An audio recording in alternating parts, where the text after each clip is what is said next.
Today we will discuss the solution of both the assessments of term 3. Let us begin with assessment number 1. Section 1 of this paper consisted of comprehension and analytical skill based questions. Question number 1 was on Hope's experiment. The setup for Hope's experiment was given as well as the two graphs. Based on these two graphs, you were supposed to answer these two questions. First part is, why does the reading of the thermometer T2, which is the lower thermometer, decreases while reading of the thermometer T1, which is the upper thermometer, remains unchanged in the beginning? So the answer goes like this. Due to the freezing mixture, the temperature of water in the middle portion cools down, its volume decreases, and its density increases. This should be mentioned in the answer that there is an increase in the density, because of which the water at the middle part or the middle portion sinks to the bottom of the cylinder, and therefore the lower thermometer shows fall in temperature up to 4 degrees Celsius. This explanation will fetch you 1 mark. Now the warmer water from below moves upward, and this sets up a convection current, and hence there is no appreciable change in the temperature of the upper thermometer, because more or less the temperature of the water which is going up as well as the water which is already there are same. So it is 1 plus 1 part the marks distribution. So it is a 2 marks question. Second part of the question is, why does the reading of the thermometer T2 remains constant when reading of the thermometer T1 shows decline? This part of the question was also of 2 marks. So the second part answer is, as water in the middle portion of the cylinder gets cooled below 4 degrees Celsius, it begins to expand. And why is this happening? Because of the anomalous expansion of water. This is a very important line to mention, which causes the density to decrease. The underlined portions are very important for you to write, and this will actually give you marks, and hence it cannot sink to the bottom, and therefore the water in the lower part of the cylinder remains at 4 degrees Celsius. This is the answer for the first portion of the question, which says that the reading of the thermometer T2 remains constant. This entire portion will give you 1 mark. For the second part of the same question, the temperature of water in the upper part of the cylinder begins to decrease and falls to 4 degrees Celsius, and it continues to decrease up to 0 degrees Celsius because of the reasons stated over here. Its density decreases because of anomalous expansion and hence rise to the surface, and therefore now the upper thermometer T1 shows decline in temperature. So 1 plus 1, this is again of 2 marks. Question number 2. Earth's atmosphere has various gases in a certain ratio, but this ratio is changing due to different types of human activities, and this is a matter of great concern. Identify any one issue arising due to this. There are many issues, children, but one which I have mentioned here is the increase in the average effective temperature of the earth, and this is causing global warming. However, if you have written melting of ice or glaciers, that is also correct. Question number 3.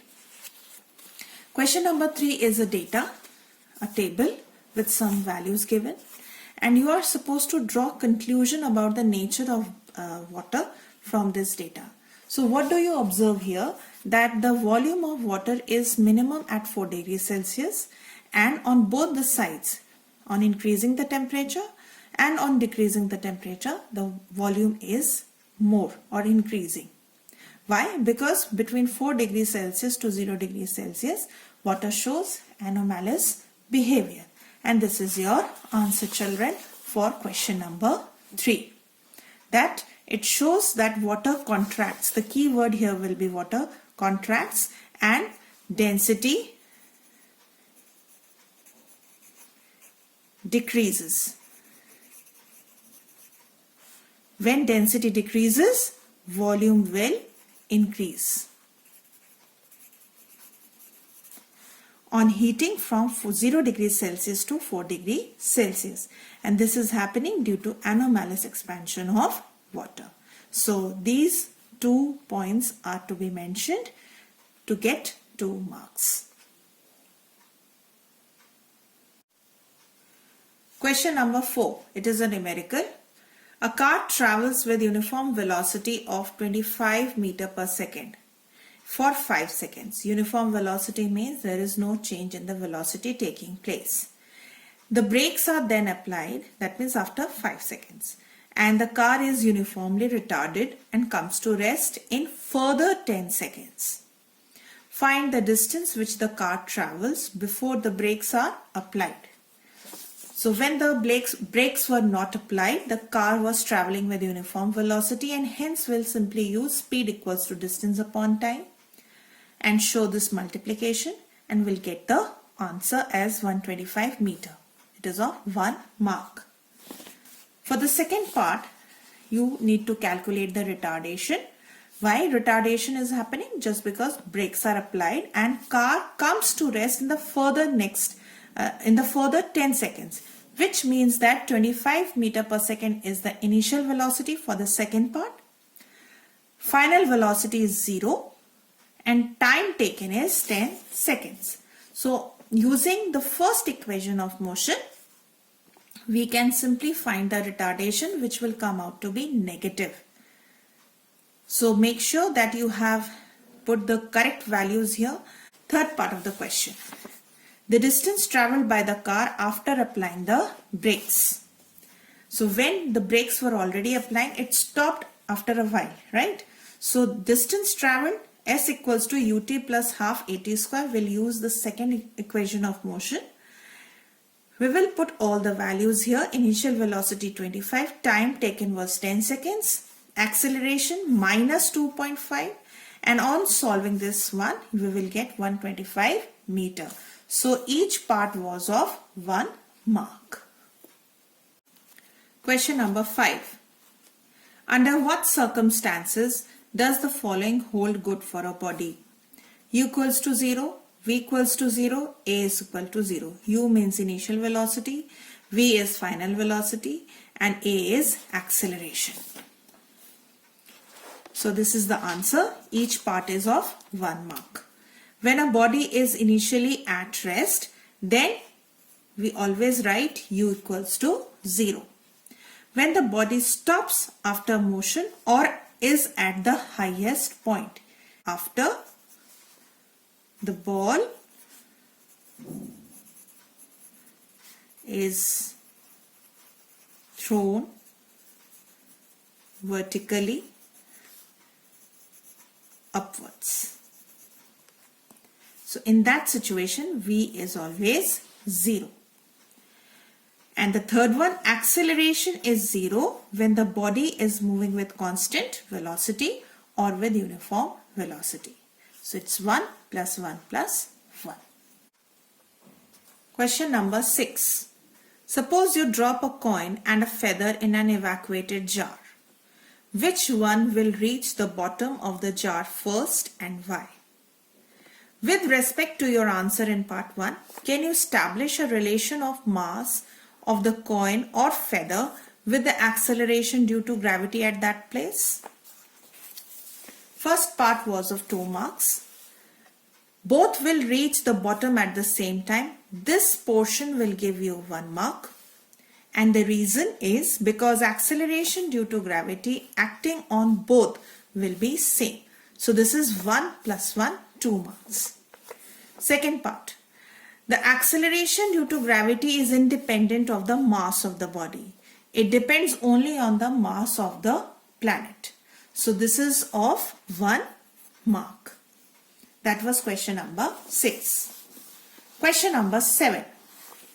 What would happen to our planet Earth if all the sun's energy was radiated back out into the space?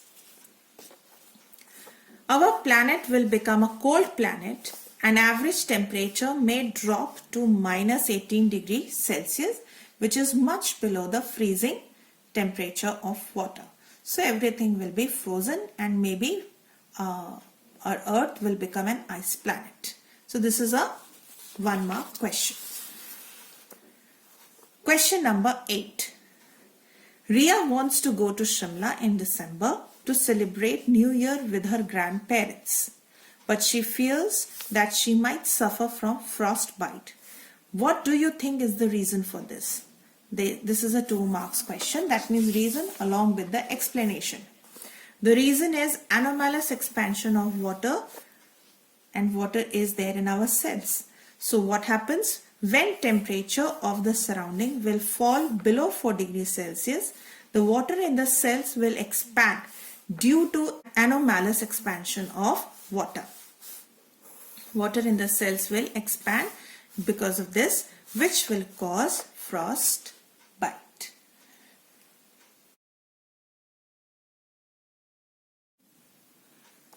Let's discuss assessment 2 question paper. The section 1 of this paper consisted of comprehension and analytical skills. Question number 1. Predict the direction of the particles of air when sound wave travels from west to east. For answering this question, one should remember that when sound travels in air, then the nature of sound is longitudinal. And in longitudinal waves, the direction of propagation of the particles is along the direction of propagation of the wave. So that is what you were supposed to write. However, if you write west to east or east to west, that is also accepted. Question number 2. Arrange a pack of playing cards on a horizontal surface in series of cells as shown in the figure. That means one after other as clearly mentioned here. If a slight push is given to the last card, that means either this card or this one, will it produce a periodic wave? Definitely it will never produce a periodic wave. All the cards will fall at same instant.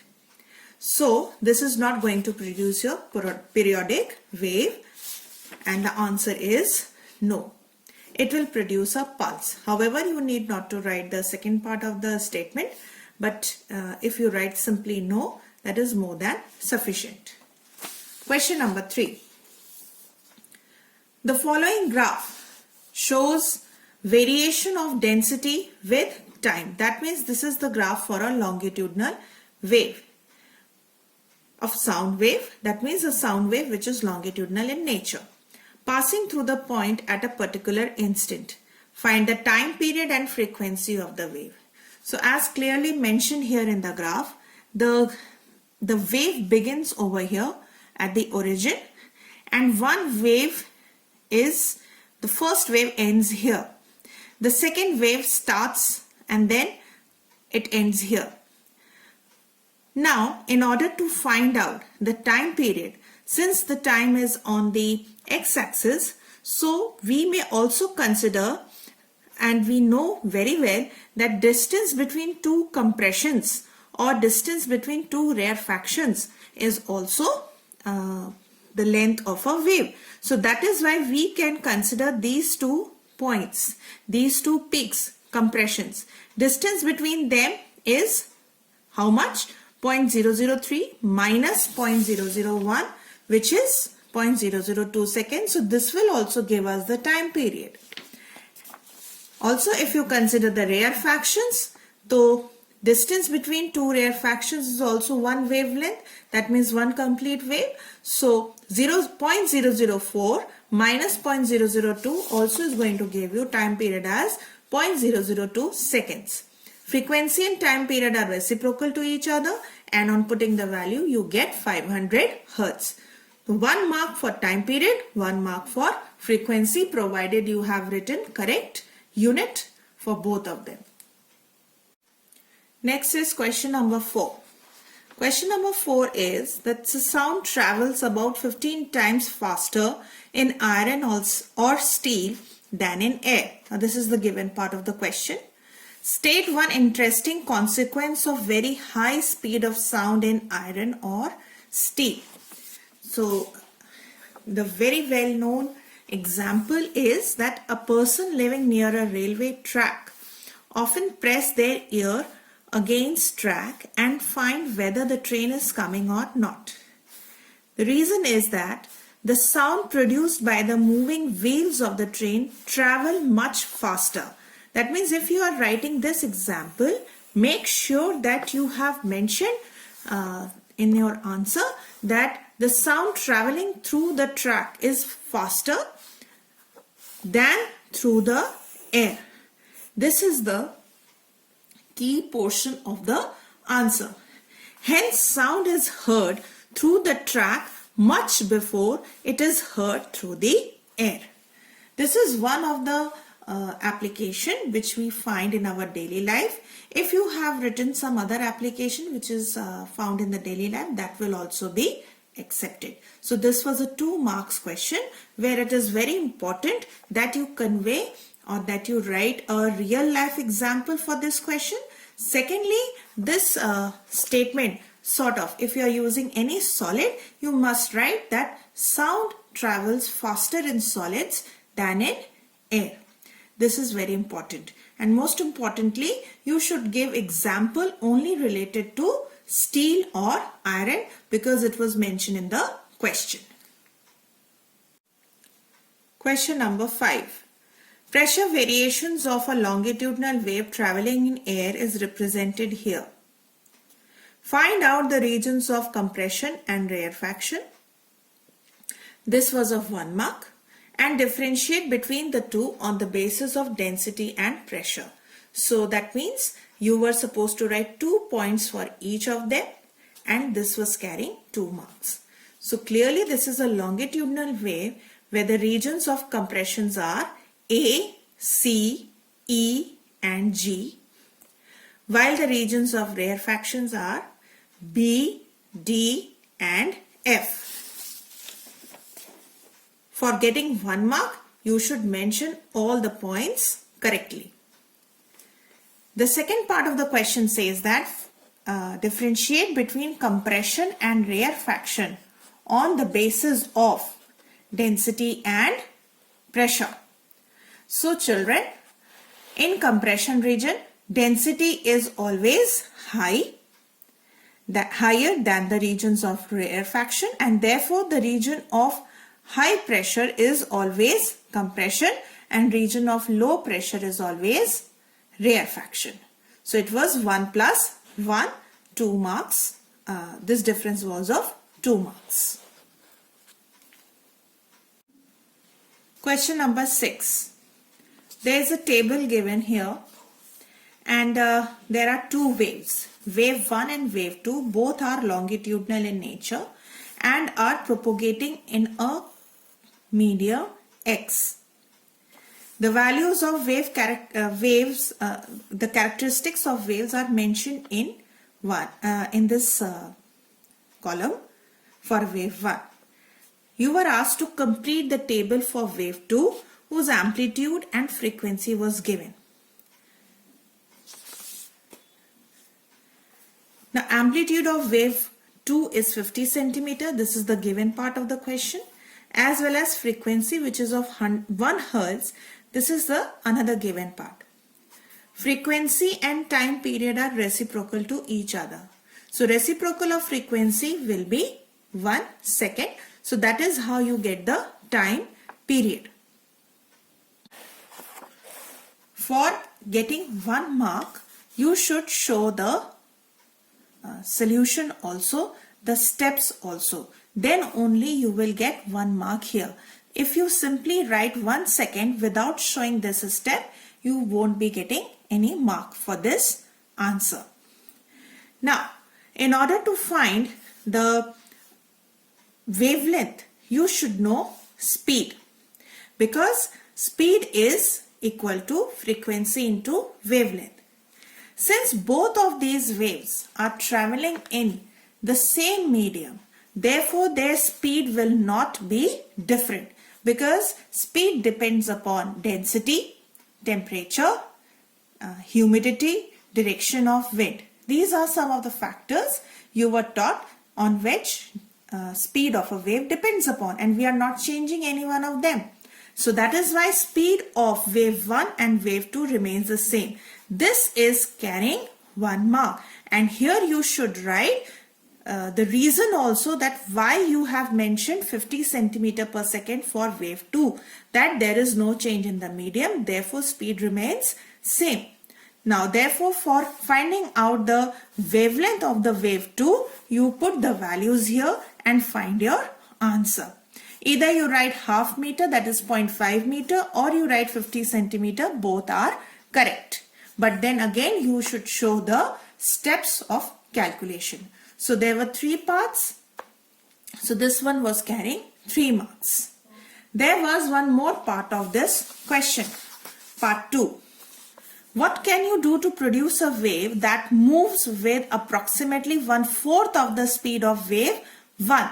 That means now you have been asked to change the, what can you do to change the speed? So simply either you change the medium, or you change the temperature, change humidity, or you change the direction of wind. Since the mathematical calculations related to temperature and density were only told to you, therefore any of these 2 answers will be taken correctly. In order to produce a wave that moves approximately 1/4 of the speed of the wave 1, we need a medium that is 16 times denser than the medium X, because you know the relationship between density and speed of the wave. Both are inversely proportional to each other. In fact, wave velocity is inversely proportional to square root of the density of the medium. Okay.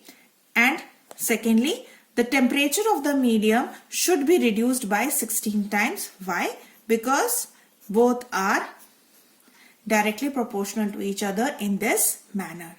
So this was of 1 mark. Any one answer can be taken as the correct answer. This is section 2, application skills. Question number 7. Take a balloon which is filled with water. Hold it against your ear. Place a clock against the balloon. Will you hear it ticking clearly? Obviously yes, because sound can travel through liquids also. What difference would you observe if you are given another balloon filled with hydrogen gas?